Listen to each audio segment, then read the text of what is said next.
Assalamualaikum warahmatullahi wabarakatuh. Kembali lagi di channel rembukan.com. Ya, pada kali ini saya akan membacakan sebuah tulisan ya. Karena kita di sini adalah program Mari Membaca. Mari kita membaca bersama-sama tentang artikel yang akan saya baca. Nah, artikel ini ditulis oleh portal website gusdurian.net. Nah, jadi tentang 9 nilai utama Gus Dur. Bagaimana Gus Dur berprinsip dalam melaksanakan kehidupan sehari-harinya. Nah, ini adalah nilai-nilai yang terkandung yang dilakukan oleh Gus Dur dalam kemajemukan bermasyarakat. Ya, yang pertama yakni ketauhidan. Jadi ketauhidan bersumber dari keimanan kepada Allah yang maha ada, satu-satunya zat hakiki yang maha cinta kasih, yang disebut dengan berbagai nama. Jadi yang pertama yakni ketauhidan.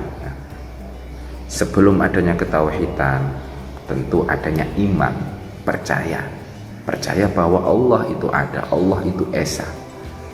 Dengan adanya ketauhidan ini, maka tentu akan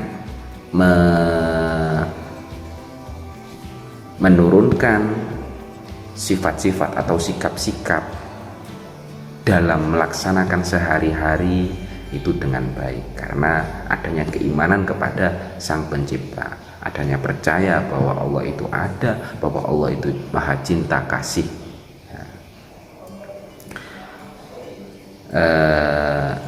Pandangan ketauhidan menjadi poros nilai-nilai ideal yang diperjuangkan Gus Dur melalui kelembagaan dan birokrasi agama. Jadi dengan adanya pandangan ketauhidan ini menjadi poros utama sebelum menjalankan kelembagaan, sebelum menjalankan hidup bersosial, berpolitik. Nah, yang dipegang utama yakni ketauhidan dulu. Nah, maka dari itu ketauhidan yang bersifat ilahi itu diwujudkan dalam perilaku. Jadi ketauhidan yang dilakukan Gus Dur ini mewujudkan sikap-sikap perjuangan sosial, politik, ekonomi, dan kebudayaan dalam menegakkan nilai-nilai kemanusiaan. Jadi semua itu diawali atau bersumber dari ketauhidan. Kemudian yang kedua yakni kemanusiaan. Kemanusiaan bersumber dari pandangan ketauhidan bahwa manusia adalah makhluk Tuhan paling mulia yang dipercaya untuk mengelola dan memakmurkan bumi. Jadi adanya prinsip Gus Dur kemanusiaan itu didasari oleh cara pandang ketauhidan bahwa manusia adalah makhluk Tuhan yang paling mulia. Jadi dengan adanya sifat ketauhidan membreakdown ke sifat kemanusiaan yang mana seluruh manusia ya saling menghormati, saling menghargai. Nah, itu adalah salah satu nilai-nilai yang diajarkan Gus Dur kepada kita semua, yakni memuliakan manusia. Nah, jadi menghormati, memuliakan manusia itu sama saja dengan menghormati dan memuliakan Sang Pencipta. Karena kita ambil contoh ketika ada seorang tukang membuat meja masih baru, terus ada orang lain menghancurkan meja yang dibuat oleh tukang, pasti tukangnya akan marah, ya kan, karena tidak menghargai apa yang telah dibuat. Nah, sama seperti itu logikanya. Karena di sini merendahkan dan menistakan manusia berarti merendahkan dan menistakan Tuhan Sang Pencipta. Dengan pandangan inilah Gus Dur membela kemanusiaan tanpa syarat. Jadi membela kemanusiaan, membela untuk saling menghormati antar sesama, itu dibela dengan tanpa syarat. Kemudian nilai selanjutnya yakni keadilan. Jadi keadilan bersumber dari pandangan bahwa martabat kemanusiaan hanya bisa dipenuhi dengan adanya keseimbangan, kelayakan, dan kepantasan dalam kehidupan masyarakat. Jadi keadilan ini itu sumbernya yakni dari pandangan bahwa tentang martabat kemanusiaan hanya bisa dipenuhi dengan adanya keseimbangan. Jadi ketika kita saling menghormati, saling memuliakan, maka otomatis akan terjadi keseimbangan, kelayakan, dan kepantasan dalam kehidupan bermasyarakat. Ketika semuanya itu terjadi, maka muncullah sifat keadilan. Perlindungan dan pembelaan pada kelompok masyarakat yang diperlakukan tidak adil merupakan tanggung jawab moral kemanusiaan. Tentu ketika ada seseorang yang diperlakukan tidak adil, maka tanggung jawab kemanusiaan itu ada. Oleh sebab itu, keadilan itu bersumber dari sifat-sifat atau menegakkan kemanusiaan tadi, saling menghormati, saling menyayangi, dan sebagainya. Gus Dur rela dan mengambil tanggung jawab itu. Ia berpikir dan berjuang untuk menciptakan keadilan di tengah-tengah masyarakat. Nah, itulah salah satu yakni nilai-nilai yang diajarkan Gus Dur, yang ditinggalkan Gus Dur kepada kita semua. Kemudian kesetaraan bersumber dari pandangan bahwa setiap manusia memiliki martabat yang sama di hadapan Tuhan. Jadi Tuhan tidak menganggap orang kaya, orang miskin, tidak, tapi adanya pandangan kesetaraan. Kesetaraan meniscayakan adanya perlakuan yang adil, hubungan yang sederajat, ketiadaan diskriminasi dan subordinasi serta marginalisasi dalam masyarakat. Jadi kesetaraan itu tentu mengecam keras adanya perlakuan tidak adil, adanya diskriminasi terhadap kelompok-kelompok yang minoritas misalnya. Nah, ini nilai kesetaraan ini sepanjang kehidupan Gus Dur tampak jelas ketika melakukan pembelaan dan pemihakan terhadap kaum tertindas dan dilemahkan, termasuk di dalamnya adalah kelompok minoritas dan kaum marginal. Jadi kesetaraan ini selalu digaung-gaungkan oleh Gus Dur agar tercipta sebuah keselarasan dalam kehidupan. Tidak ada yang namanya diskriminasi terhadap orang lain, tidak ada menyakiti terhadap orang lain. Jadi semuanya itu sama, mempunyai hak asasi manusia, tidak membeda-bedakan. Kemudian pembebasan. Pembebasan bersumber dari pandangan bahwa setiap manusia memiliki tanggung jawab untuk menegakkan kesetaraan dan keadilan, untuk melepaskan diri dari berbagai bentuk belenggu. Jadi pembebasan ini bersumber dari pandangan bahwa manusia memiliki tanggung jawab untuk menegakkan kesetaraan dan keadilan. Ketika sudah melaksanakan kesetaraan dan keadilan, maka pembebasan inilah yang menjadi nilai kemudian. Nah, semangat pembebasan hanya dimiliki oleh jiwa yang merdeka, bebas dari rasa takut dan otentik. Dengan nilai pembebasan ini, Gus Dur selalu mendorong dan memfasilitasi tumbuhnya jiwa-jiwa merdeka yang mampu membebaskan dirinya dan manusia lain. Jadi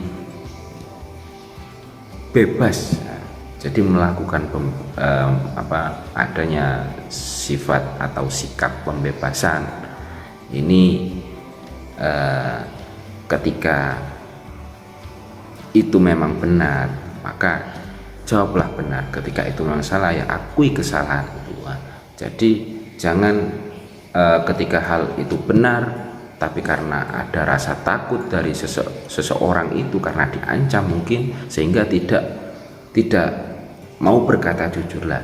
Ini yang saya sangat disayangkan. Nah, makanya pembebasan ini didorong selalu oleh Gus Dur, agar orang-orang manusia-manusia, remaja-remaja itu bebas berekspresi dan sebagainya.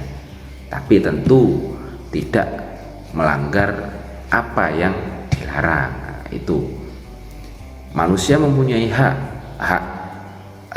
hidup dan hak sebagainya, tapi tidak boleh melanggar dari hak-hak orang lain. Nah, itu adalah batasannya. Kemudian kesederhanaan bersumber dari jalan pikiran substansial, sikap dan perilaku hidup yang wajar dan patut. Kesederhanaan menjadi konsep kehidupan yang dihayati dan dilakoni sehingga menjadi jati diri. Kesederhanaan menjadi budaya perlawanan atas sikap berlebihan, materialistis dan koruptif. Nah, jadi nilai selanjutnya yang diajarkan oleh Gus Dur kepada kita semua yakni kesederhanaan. Nah, dengan adanya kesederhanaan ini tentu akan dapat mencegah berlebihan atau perilaku-perilaku jelek seperti korupsi. Nah, kenapa orang-orang itu korupsi? Karena dia hidupnya tidak sederhana. Tentu ketika dia mempunyai sifat jati diri hidup sederhana, maka dia tidak akan korupsi dan sebagainya. Nah, kesederhanaan Gus Dur dalam segala aspek kehidupannya menjadi pembelajaran dan keteladanan. Kita lihat ya bagaimana kesederhanaan seorang Gus Dur yang berpakaian biasa-biasa saja, tidak terlalu mewah. Yang penting semua orang di sekitarnya itu bisa bahagia, bisa memuliakan orang lain. Nah, itulah salah satu nilai yang diajarkan oleh Gus Dur kepada kita semua. Kemudian persaudaraan bersumber dari prinsip-prinsip penghargaan atas kemanusiaan, keadilan, kesetaraan, dan semangat menggerakkan kebaikan. Persaudaraan menjadi dasar untuk memajukan peradaban. Ketika semua orang yang ada di Indonesia atau seluruh dunia, mungkin lingkup kecil saja seluruh Indonesia, ketika saling bersaudara, saling bantu membantu, nah, tentunya akan memajukan sebuah peradaban yang ada di negara itu. Tapi ketika persaudaraan itu pecah, ya tentu akan hancur negara itu karena adanya saling olok-olok, saling tidak menghargai antar satu sama lain. Nah, makanya di sini persaudaraan ini kita tahu Gus Dur ketika menjadi presiden sering keluar negeri, bukan untuk karena aji mumpung jadi presiden akhirnya pergi ke sana kemari ke luar negeri dan sebagainya, tapi untuk menjalin hubungan persaudaraan dengan negara-negara lain. Untuk apa? Tentunya untuk memajukan negara Indonesia. Kemudian sikap nilai utama Gus Dur yakni kesatriaan. Kesatriaan bersumber dari keberanian untuk memperjuangkan dan menegakkan nilai-nilai yang diyakini dalam mencapai keutuhan tujuan yang ingin diraih. Jadi maksud kesatriaan di sini adalah keberanian untuk memperjuangkan suatu keadilan. Jadi tidak ada rasa takut. Ketika itu benar, bilang benar. Ketika itu salah, ya bilang salah. Ini adalah sikap kesatriaan yang dimiliki oleh Gus Dur. Nah, kesatriaan yang dimiliki oleh Gus Dur yakni mengedepankan kesabaran dan keikhlasan dalam menjalani proses seberat apapun serta dalam menyikapi hasil yang dicapainya. Jadi dalam kesatriaan ini Gus Dur mengedepankan kesabaran dan keikhlasan dalam menjalani proses seberat apapun. Tidak peduli itu berat, tidak peduli itu sangat berat. Beliau selalu mengedepankan kesabaran dan keikhlasan dalam menjalaninya. Yang terakhir yakni kearifan tradisi. Kearifan tradisi ini bersumber dari nilai-nilai sosial budaya yang berpijak pada tradisi dan praktek terbaik kehidupan masyarakat setempat. Jadi kebijaksanaan sebuah tradisi ini bersumber dari nilai-nilai sosial yang ada pada suatu masyarakat. Kearifan tradisi Indonesia diantaranya terwujud pada dasar negara Pancasila. Jadi ada kearifan kebijaksanaan tradisi ini diwujudkan dalam bentuk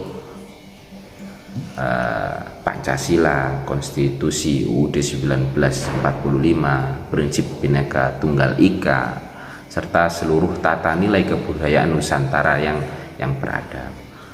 Gus Dur menggerakkan kearifan tradisi dan menjadikannya sebagai sumber gagasan dan pijakan sosial budaya politik dalam membumikan keadilan, kesetaraan, dan kemanusiaan tanpa kehilangan sikap terbuka dan progresif terhadap perkembangan peradaban. Jadi kearifan tradisi ini dilakukan oleh Gus Dur untuk menjadikan sumber gagasan atau dijadikan sebagai sumber dadasan kearifan lokal ini untuk menjalankan sosial budaya politik yang ada pada negara Indonesia, yakni dengan hasil membumikan keadilan, kesetaraan, kemanusiaan, dan sebagainya. Ya, mungkin ini yang bisa saya sampaikan pada program atau acara Mari Membaca. Ya, ada kurang lebihnya kami mohon maaf yang sebesar-besarnya, dan mudah-mudahan apa yang kita baca tadi itu menjadikan prinsip kehidupan atau dapat kita pelajari sikap-sikap nilai keutamaan Gus Dur yang diajarkan kepada kita semua, baik itu sifat ketauhidan, kemanusiaan, keadilan, dan sebagainya itu tadi, mudah-mudahan bisa kita tiru untuk memajukan negara kita, untuk memajukan peradaban yang ada di Indonesia agar tidak ketinggalan jauh, ya. Jadi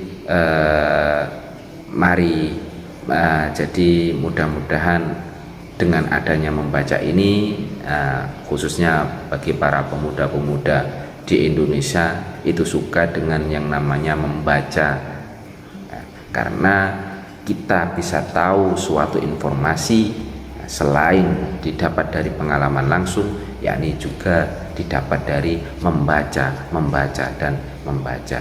Terima kasih, ada kurang lebihnya mohon maaf. Akhirul kalam, ya, wassalamualaikum warahmatullahi wabarakatuh.